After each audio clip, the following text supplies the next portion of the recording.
how much do you need to put in to say, okay, I'm in this for the long term, even before you get money? Did Yeah. my question make sense, right? Yeah, I follow you. Yeah, I think it's like how fast can I get the bag realistically? Is what you're saying. I mean, in a sense, but I know that there's some sweat equity that you got to put in there Yeah. too, right? So it's just not, you can't put out 5 episodes and be just like, all right, I'm promoting my ebook and my course. I should be making money now. It's saying, hey, be in this. And then Yeah. along the way, you can monetize in different ways. What's going on, everybody? This is Abby here with another episode of Modern Day Unicorns. And today I have a very special guest. His name is Shawn. And I have been looking forward to talking to Shawn for quite a while. We have some time today. Shawn, welcome. Hey, listen, first and foremost, glad to be here. I think your setup is dope and whatever value I can bring to the audience, let's get it. Awesome, awesome. So, one of the things I love to do here on this podcast is just have conversations with people who are doing amazing things. That's pretty much the premise of Modern Day Unicorns. People in current day doing awesome things and then also just getting some gems from them so other people can be encouraged on how they get it done. So, with that being said, please tell us who you are, where you're from, and what you're currently doing. Oh yeah, I mean that's good. I mean, I'm Shawn Anthony. I'm a celebrity podcaster, the host of Schools Over and Now with the podcast, and I help entrepreneurs really build a brand through podcasting. And what I'm pretty much known for right now is just connections, collaborations, and campaigns for the world's top coaches, influencers, and podcasters. So excited to be here. Just a guy from a small town, right? A kid from small town, Rocky Mount, North Carolina. I made it out and I've done some successful things. So I'm glad to be here speaking with you guys. Thank you. Thank you for that. Now, let's unpack some of those things. So now you're a celebrity podcaster, but take us through maybe your educational journey or what brought you up to this point to where now you have this opportunity that you're in right now. Yeah, I mean, for me, like it was never like if you're listening right now, if you had like an older brother, older sibling, it doesn't matter. There's a lot you can learn. And for me, at the age of 14, when I was growing up in that small town, Rocky Mount, North Carolina, my brother went off to this thing called college, and he became a big nightlife party promoter. I'm talking about partying with some of the biggest artists. So at 14, I was going to the club. I was going to North Carolina A&T homecomings.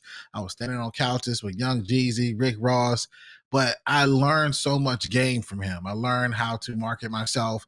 I learned how to attract others. I learned like to really pull people together from an audience perspective and captivate them. And so I went back to Rocky Mount. I went back to Rocky Mount with this new, strategy, and I threw my first ever party. And I want your audience to think about this, right? Imagine a 14-year-old throwing a high school graduation party. That's what I did, for 18-year-olds. And the crazy thing about it is, my very first party, I made $6,000. So for me, it just a light bulb went off, and I wanted to go to school, but not for the education, fam. I wanted to go to school to chase the bag. And I went off to college. I went to Winston-Salem State University, where I graduated from. And when I went out there, I just became a big nightlife party promoter. I had a street team of about 30 people. We were called Legendary back in like the Swagger Like Us era, and it was amazing. And the cool thing about college, though, is everyone leaves, everyone graduates, and I started seeing them leave. And I had this skill set. I still had the ability to market and advertise and put people together. And I took that skill set and I actually went corporate. And I went corporate. Started working for companies that you guys pretty much might love or your family loves or shopped at. And I became a brand manager for these companies. I was a brand manager for Macy's, for brand manager for Belk. And the last job I actually had was a brand manager of Target. So I started understanding brands and I started to get all these promotions. And as I was doing this, that's what really captivated and pulled me to another level. And when I was with Macy's, that's when I stumbled across podcasting. Now, see, one of the things that I love that you were saying was just the exposure. Like once you were exposed to it and you got kind of like the blueprint, you were able to turn it into your own thing. So throwing high school parties as a 14-year-old and coming up on 6 grand, you're just like, of course, I'm never going to stop that. But then also, so it's like the jobs that are out there, right? I had no idea there were things like brand managers for certain, Mhm. especially top level companies. We think that these are things that people just have together, but it's literally planned and developed and executed on a higher level. And I think that's amazing. So how did you even like, oh, sorry. What did you go to school for? And how did you even prepare to get jobs like that? Yeah, so like I went to school. It's funny because like when I was in high school in Rocky Mount, North Carolina, I was flipping through a book and it was like one of those health classes, and I stumbled across. I think the salary at that time for like a physical, for someone that was a physical therapist was around like 75,000, and I was like, okay, that looked like that'll be enough, and I went to school for that, and then I got there within the first semester. I was like, man, this is looking a little too hard. This is looking a little too crazy, and I changed it to psychology, which is something I'm still doing right now. Hell, I'm even doing it in interviews, understanding people. And I think that was the crazy thing for me. But one of the things I didn't mention that's so important and critical for someone that is stumbling across a job and they're excelling, I got promoted so much with Macy's, fam, that I had a job opportunity that took me 6 hours away from my family. And when I had this job opportunity, I drove 6 hours for I literally drove 6 hours, almost 6 months, back and forth from North Carolina to VA. That's when I stumbled across the podcasting app. I was about to fall asleep. I pulled over to this gas station and that had like this amazing Dunkin' Donuts. And I started listening to guys. Like I stumbled across this weird purple looking out the podcast app. I heard voices like Ed Milet, Evan Carmichael, Chris Drama Pav. And I'm saying these names. This is 2018, close to 2018. I'm saying these names because all those guys have been on my show now. And I noticed something really quickly. They didn't look like me, they didn't sound like me. And as I'm speaking in all these different boardrooms and everyone's listening, I'm paying attention to how they're paying attention to my voice. And I say, you know what? I can do it too. That's what made me create Schools Over Now with the podcast, because so many of my friends, they were lost. Here I am living this corporate life, just skating through life. And here's people that graduated with me that didn't have a job at all. And I wanted to change that. That's awesome. That's awesome. So you stumble across podcasting and you're saying, I can do this too. What were some of the things that you had to do to transition into it? And I'm very interested in how, I believe, isn't it a full-time thing for you now? Oh yeah, facts. All facts. Yeah, I went full time. Like as of August 13th. I don't know when this has come out, but as of August 13th, it'll be my 1 year full time. 1 year full time. Congratulations. I appreciate you on that. And what was the question before that? Oh, the question was, so you found podcasting, right? And then you're Yeah. saying I can do this too. What were some of the things that you did to either research and say, okay, I can do this too? What were some of the first steps that you took to starting your podcast and maybe even the road to full time? Yeah. That's a lot. I mean, so for me, it was one understanding. All right, cool. I can reach bigger, right? And the very beginning of my podcast, I had, like the coolest DJ, the coolest girl who started her own business, that went to college with me. Episode 7, I was like, you know what? It's time to think a little bit bigger than that. So episode 7, I reached out to somebody I was watching on TV. I was watching this show called $1 Million Listing. And there's this guy who I absolutely think is the dopest guy on that show, Ryan Serhant. He's selling all these houses. He's in NY. He's doing his thing. And I reached out to him and I said, hey, look, man, I got this dope show. I think you'll be awesome for it. This is the audience. This is who I'm reaching. But most importantly, this is the topic that I'm covering. And I want to bring you on. And he said yes at episode 7. So here I am with, this guy who, has, millions of dollars in real estate, who's always on Bravo. He's on the show. And I said, you know what, I can think bigger. And that's what it turned into. I love, doing that interview. I went to Mikey Taylor, I went to Chris Drama Path, I went to Evan Carmichael, I went to Jasmine Starr, I went to Anthony O'Neill's. It just kept going and kept going. And it still keeps going today. I think so. For me, I would say, I had to think bigger to really excel at this. And then I had to realize, okay, what can I do to turn this into revenue? And people started to come to me, right? They say, hey, look, man, how do I start something like this? How can I make this happen? Which led to, my coaching program, Schools Over Now with the Academy, helping so many, entrepreneurs and people with a voice elevate themselves and do it. That's awesome. That's awesome. I really appreciate you breaking that down for us. And so now I know podcasting is becoming so popular among other people, even for myself. I know I stumbled into having more conversations during. Really, we're not done with the pandemic yet, but definitely in the pandemic. And one of the reasons why I started mine is that I was an educator, right? I'm still an educator. I'm just not in a traditional school setting anymore. But I found that my coworkers were doing interesting things outside of the job. And so I started just doing little mini docu-series on the stuff that they were doing, whether they were artists or a triathlete and things of that nature. And once I wanted to broaden my reach, because I was in Dubai at the time, I wanted to broaden my reach and speak to other interesting people who were getting things done at that present time. And so, kind of, my audience turned into people who just need like inspiration. So, what would you tell people who are interested in starting a podcast, how they can kind of narrow things down? Because I find that if you're speaking too broadly, you're never really going to attract an audience that can stick with you. So, what are some things that people can do to kind of figure out what they can talk about consistently? Yeah, first I would say, like, what are you passionate about? Like, what would you talk about if nobody was listening? So many people, they say, "Hey, I want to do something," and it's just, it's just a fad. Like, it's just, all right, I'm gonna do it for a little bit, and then they lose their interest. So, can you talk about this when nobody's paying attention to anything that's coming out of your mouth? That's a huge sign that this is something you can go for the longevity with. You can do this for a while. Also, I would say write down. I always say, like, write down like two different lists, right? Write down two different lists of what are you really an expert at? Like what are you really expert at? You aren't really trying, but you're naturally just an expert at. On the other list, I would say, hey, look, who can you find that's already doing what you want to do? Go study them, but then write down what they're not doing. Right? If you write down what they're not doing, you write down what you're an expert at, and you also know that you're passionate about it, that's how you can really, really get focused. And you never think that, okay, this topic is too narrow. Believe me, like the more narrow, the better. And then as you continue to grow, as you expand, then you might, have the ability to be known for something, and you can still talk about other things because you've mastered it. So your audience naturally knows you for something. Like my audience naturally knows that I can help people really build a brand through podcasting. But look how that has expanded my reach to now working with the same celebrities that you might have seen on my show. And that's what it comes down to. I think if you can get this formula down packed, you're set up for success.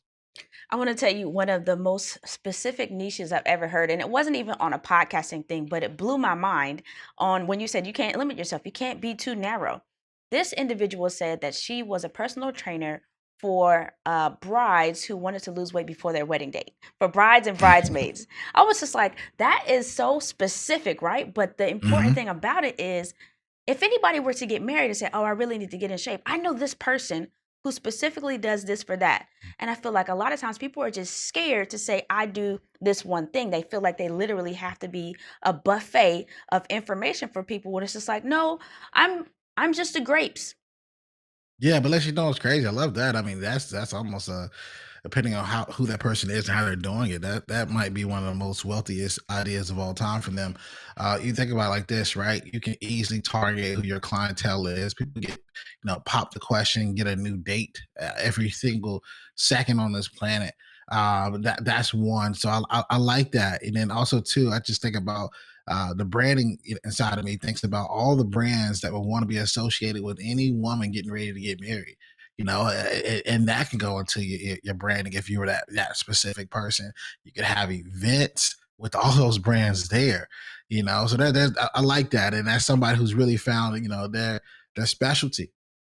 And I love picking apart different things, even if it's just brands or ideas and helping people understand how much potential and opportunity they have when they are focused. So it's like, I don't Mhm. care if you want to do three things. Let's focus on one right now. Tear that thing apart. You become an expert in that, and then you can branch off to talk about whatever you want after you've established your credibility in one particular area. Facts. One of the things I wanted to know is maybe what are some of the, well, a or maybe a couple of examples of some things that you had to overcome, maybe some hardship or some challenges. Yeah, I think I mean shit. I don't know if you cuss. You good? You good? I think everybody's gonna have heartaches, to have challenges.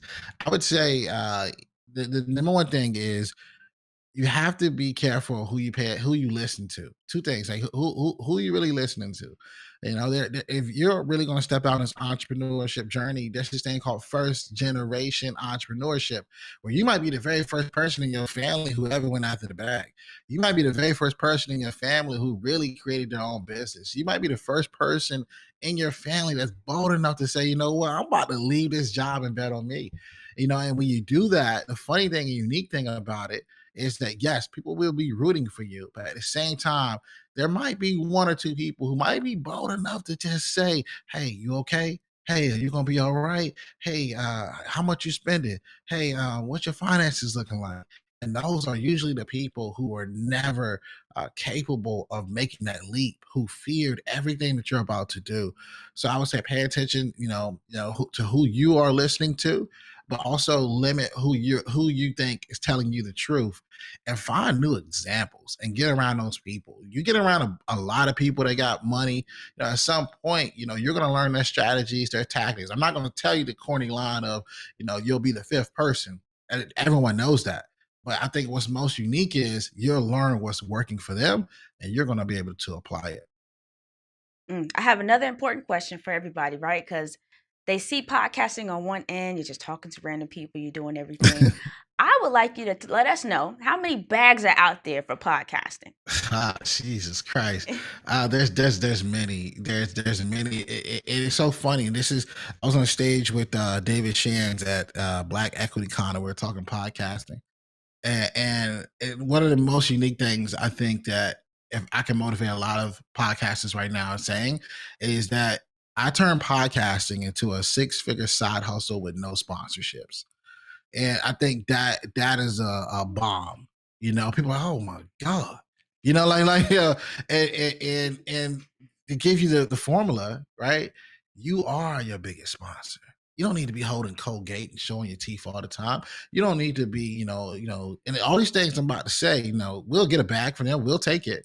But I want to show you that you don't have to be dependent upon that. Right. You can create your own, ebook that turns into revenue.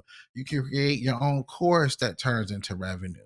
You can create your own webinar and teach people live that turns into revenue. You can create merch that turns into revenue.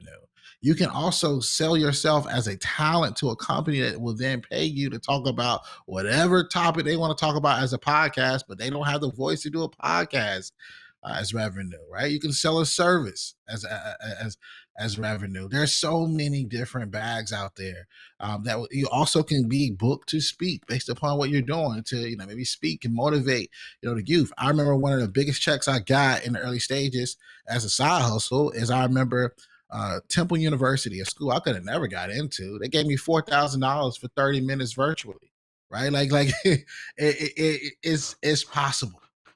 It's possible. All right, one last question for you before I get some tips from you, okay? So, Yeah. all right, the question is, I think from my perspective, it does take a lot of patience when it comes to podcasting.